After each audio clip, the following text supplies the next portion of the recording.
Good day everyone. I am Cadet Silwin Gabriel Aruda and we are the Group 3 reporters to discuss a topic about deontology. But first, let me introduce you what is deontology. Deontology is an ethical theory that says actions are good or bad according to a clear set of rules. So one of the distinctive features of Kant ethics is that focuses on duties that is defined by right and wrong. Right and wrong, which are the primary deontic categories, along with obligatory, optional, supererogatory, and others are distinct from good and bad, which are values categories in that they directly prescribe action. Right actions are ones we ought to do are morally required to do, and wrong actions we ought not to do are morally forbidden from doing.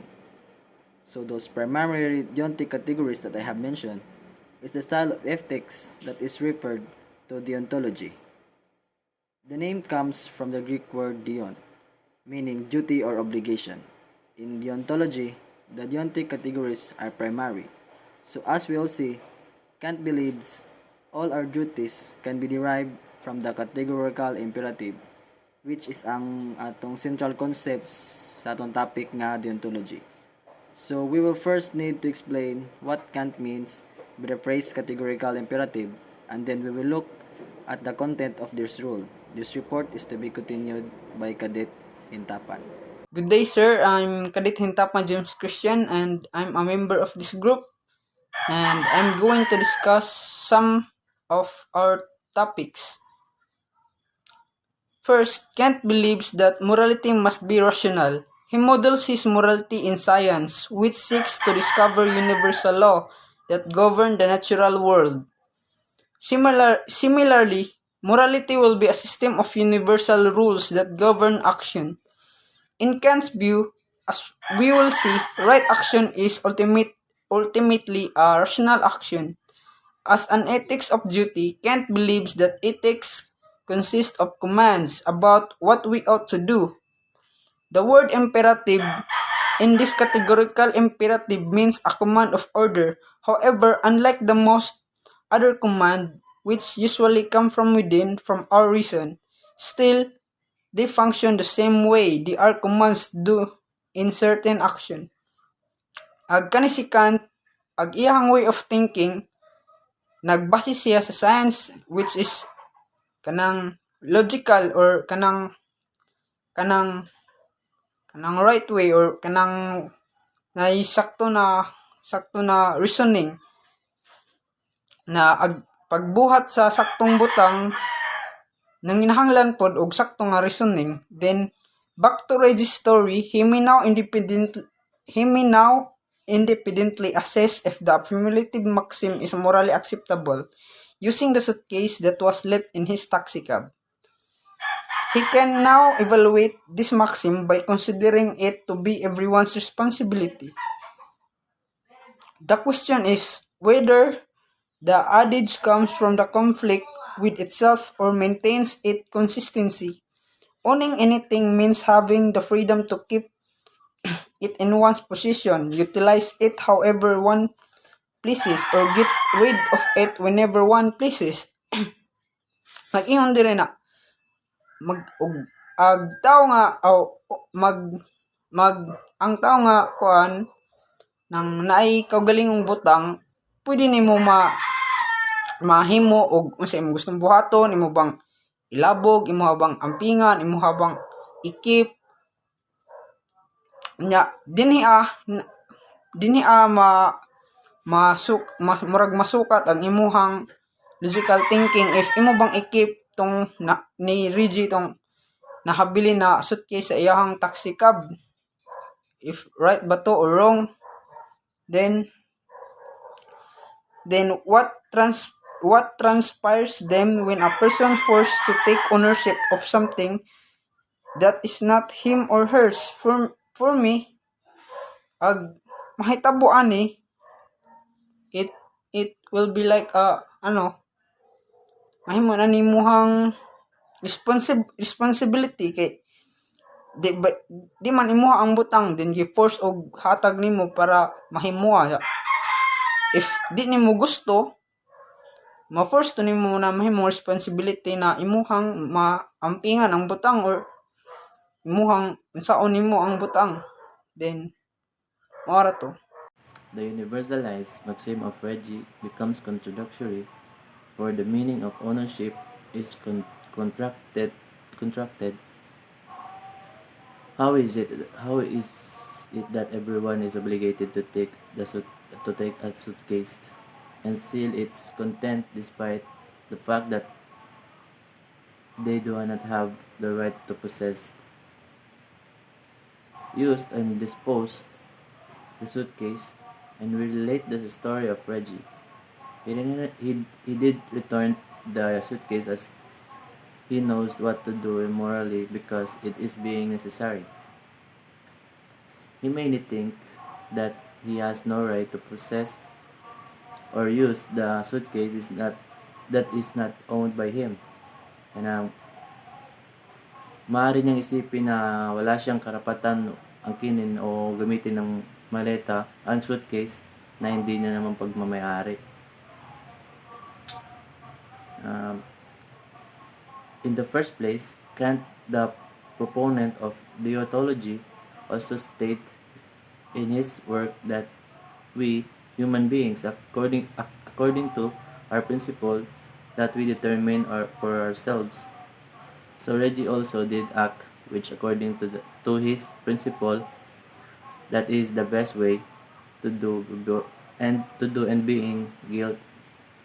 If he only did return the suitcase, Reggie many have really thought it really will and reflect on what is that right thing to do. Kaya iyang una-una og gibalik ba niyang malita or dili. Pero as a Pilipino, ug makakita ta Through his act, it can change the world and other people can also follow his doing. As the luggage was left in his tax cab, it may be his opportunity to not to return it and possess the things inside on it, but he follows his rational will, which is to return the suitcase. He did return it for a reason, not for a human freedom, which is to really possess the valuable belongings inside the suitcase. Imagine now using their method in situations when a person faces moral dilemmas such as lying or dishonesty, exam cheating, murder, adultery, and among others. We must demonstrate positive behavior in every situation, such as paying for things we purchase, returning items we borrow, or returning something that is not ours, and completing school assignments and other papers work on time with honesty. Can moral principle in particular deeds is universalized without running into self-contradiction. It is not for Kant or any other authoritative figure to decide for us. It is for each of us to test in our own. It is our will to choose what is the right thing to do. Try coming up with a maxim on our own, like determining what constitute lying or cheating in an exam, and determining whether the maxim is applicable to all situations. Is the argument contradictory in any way? The universalized maxim. So,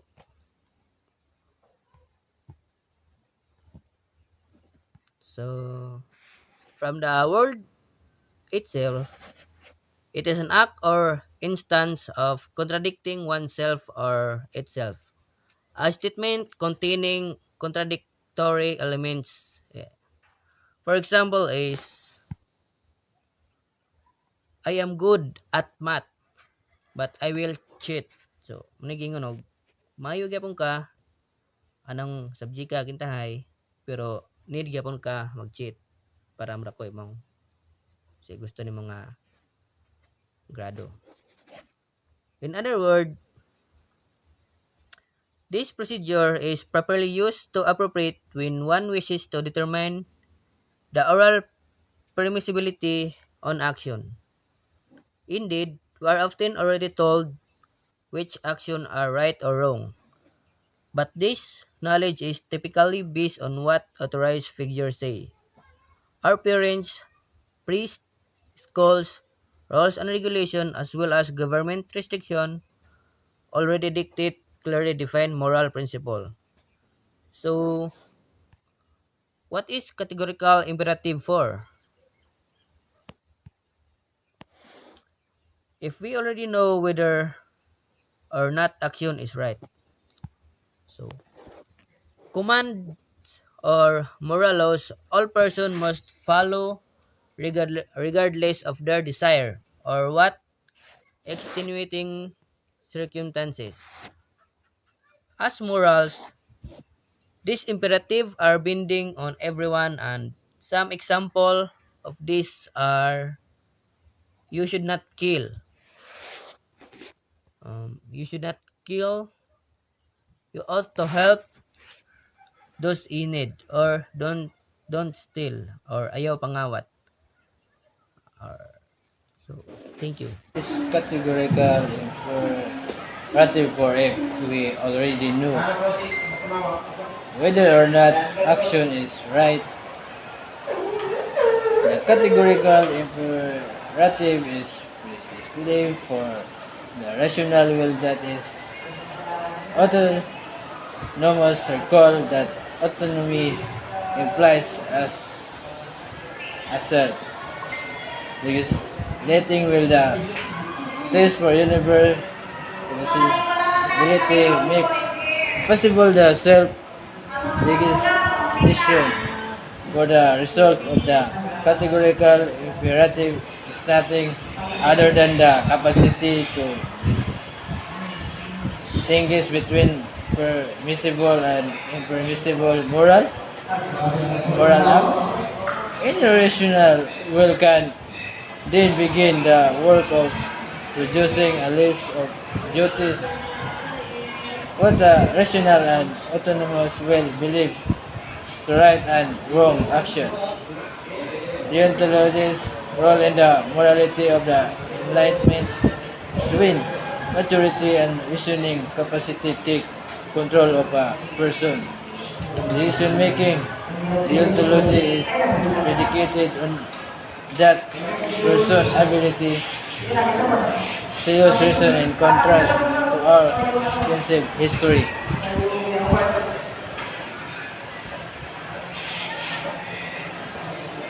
So, uh, for my explanation is the moral act is nag-produce siya o nag-produce og maayong pagtrabaho sa or maayong duty sa atoang or sa pagkontrol sa atoang kaugalingon or sa atong pagdesisyon no maayo or sa ato ang aksyon na atong gipakita. Where we can find dictatorship and authorities who, despite their good intentions, have a history of oppression and exploitation of individuals without political influence. With deontology, particularly the method of universalizability, we can validate, approve, and adopt those rules and laws that are right and reject those that are irrational and unethical.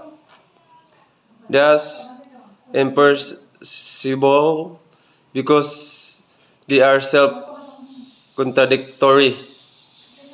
This is then the practical value of deontology in our moral or ethical reflection. we are encouraging to have more courage to think our own self, to use our rational will against authorities and law, as well as internal base impulses that trend to undermine or threaten our autonomy and self-determination. Thank you. So, continuation of the topic, in conclusion, motivation for the act is more essential in deontology. The consequences of decision are dependent on the norms of the theory when determining. This includes providing for making logical decision based on logical reasoning. An essential component of this idea is not simply happiness, but making consistent choices that always determines human as the end rather than the means. In simpler terms, regardless of the outcome, we would choose the same action. So, deontology, what do you mean by deontology? Is magbuhat kag sayop para sa kaayuhan. Not just you, but either para sa tanan. Like for example, the story of Robin Hood. Robin Hood is a villain. Not just an ordinary villain. Kay gapangawat siya og kwarta or gakuha siya kwarta on corrupt people or drug lords, corrupt government officials, gapangawat siya kwarta. So sa pagpangawat pa lang ni Robin Hood og kwarta, sayop na yung ginabuhat. But asa padulong ang kwarta dito sa mga pobre, ipanghatag niya sa mga pobre. So maayo. So that's what deontology means, na mabuhat ka og sayop para sa kaayuhan. Not just you, but all of the people. Kay story of Robin Hood, ipanghatag ni kwarta. So deontology means mabuhat gid kag sayo para sa kaayuhan. So in case of Reggie nga nabilin sa iyang suitcase, I think let's just say nga worth $1 million or worth gold, more than a gold. Wala niya giuli ang suitcase. Sa wala niya giuli ang suitcase, sayop na daan. Nagbuhat sig sayop. Sa iyang decision, sayop na daan. Nga dili niya iuli ang suitcase. But na ay purpose ang iyang wala paguli. Kaya siya man ang makabenepisyo or iyang pamilya or ipanghatag niya sa kuan og mabayluan ang gold or kwarta baka ang nabutang ato, basing manghatag siya sa uban. So maayo ang outcome. So that's what deontology means. Thank you. This kind of morality is opposed to paternalism, which evokes the metaphor of father from the Latin pater. A father is a benevolent authority figure who takes care and provides safety and sustenance of his children. It is duty to raise and nurture them for their own good. The key difference between morality, enlightenment, and paternalism lies in the emphasis on individual autonomy and decisions making. Morality, enlightenment values the autonomy and rationality of individuals, allowing them make their own moral choices, while paternalism involves making decisions on behalf of others, limiting their autonomy for their perceived benefits. Example, ang amahan usa ka figure sa paternalism, dili man maka desisyon ang mga anak sa gagmay pa para sa ilahang kaugalingon, maong ang amahan or ang inahan ang mo desisyon in behalf sa isang anak, pero ug mo dako na ang anak ug mature na, ana na ma-apply ang morality, enlightenment nga aware ta nga mga anak sa ato ang desisyon, pwede ta makadesisyon para sa ato ang kaugalingon although pwede ra mo guide or motambag ang ginikanan, pero ang mga anak ang pasagdan nga mo explore og mo decide para sa ato ang kayuhan, maunay kalainan sa morality, enlightenment ug paternalism. When left on their own, would likely follow base impulses because they lack the necessary experience and rational will to survive and flourish in this world. But what happens when will children grow and become mature adults? When they move on to develop their minds and live their own lives? Certainly, paternalism has to give way to the more mature rational when children are no longer children when they matured and can begin to navigate the complex world. Kaya question rin ha. What happened when children grow, become adult? Siyempre, mabuta na sila and na sila isaktong pangunahon na kabaw na sila sa buhaton, either sayop ba or dili, and since nabutan na sila, makapuyo na sila silang kaugalingon and makanavigate na sila to the complex world. And that's all. Thank you.